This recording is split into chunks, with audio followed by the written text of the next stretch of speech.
আসসালামু আলাইকুম বন্ধুরা, শুভরাত্রি। কেমন আছেন আপনারা? আশা করি ভালো আছেন। আল্লাহর রহমতে আমিও ভালো আছি।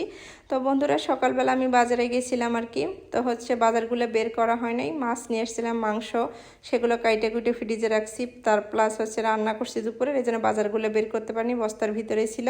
তো সেগুলো এখন রাতের বেলা বের করতেছি এবং আপনাদেরকে শেয়ার করতেছি। আশা করি আপনাদের ভালো লাগবে।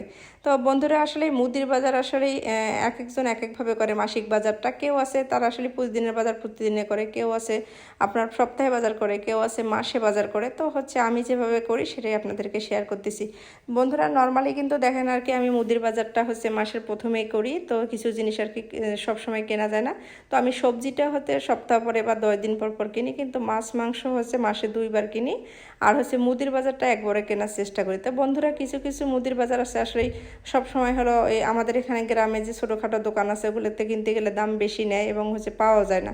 তো আমি মশলাপাতি দেখা গেছে কি রসুন, পেঁয়াজ, তারপরে গোসল করা সাবান, কাপড় কাচার সাবান, তারপরে ছোলা, মুগ ডাল, নর্মালি যে জিনিসগুলো লাগে, ফুচকা, হুইলের গুঁড়া, তারপরে শ্যাম্পু, তারপরে এগুলো সাবান, গোসল করার সাবান, কাপড় কাচার সাবান, এগুলো আমি একবারে কেনার চেষ্টা করি। তো আমি এখানে কিন্তু আলু 5 কেজি কিনছি এবং পেঁয়াজ 3 কেজি কিনছি, আর তেল 5 লিটার কিনছি। কিন্তু বন্ধুরা, আমার এখানে দেখা যায় মশলাপাতি কেনা লাগবে না মাসের শেষে, কিন্তু পেঁয়াজ বা আলু আরও একবার কেনা লাগতে পারে। তো আমি তার সাথে কিছু সবজিও কিনছি আর কি।